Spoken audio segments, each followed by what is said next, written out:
Hello, what day is this? If you're a ninja, it's another day in paradise. My name is Larry Kendall and I'm the author of Ninja Selling.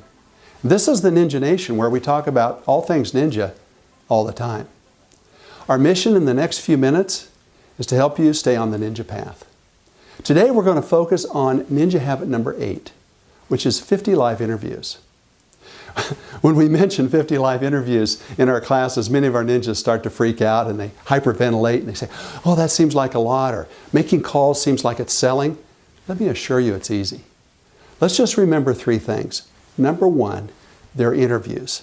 That means your friends and clients are doing the talking. You're doing the asking. What do you ask? Well, you ask 4 questions: family, occupation, recreation, dreams. These are not sales calls, they're interviews. Simply ask your 4 questions and listen for change. Number 2, some of them are face-to-face.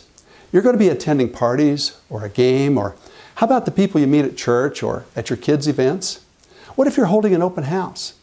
All you have to do is engage these people with 4 questions and listen for change. These are not sales calls, they're interviews. Number 3, some of your interviews will be over the phone. Now, for these interviews, we recommend that you time block. Set aside on your calendar a set time to make these calls. Make an appointment with yourself. And I recommend you start with your customer service calls. These are the easiest calls to make, and here's why.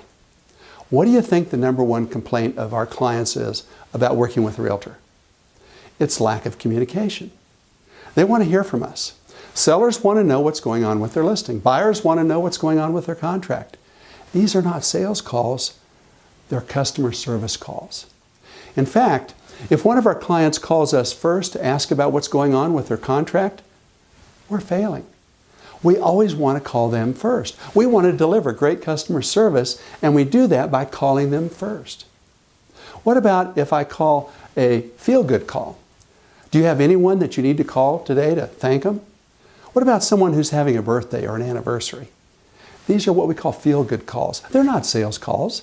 They're easy to make, and your friends will love you for it. Let's do this right now. Pull out your calendar and make an appointment with yourself this week.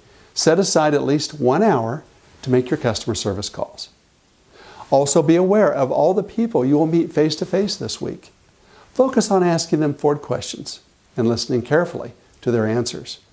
You will be interviewing them, and they will love you for it. This is Larry Kendall wishing you the very best as you travel the ninja path.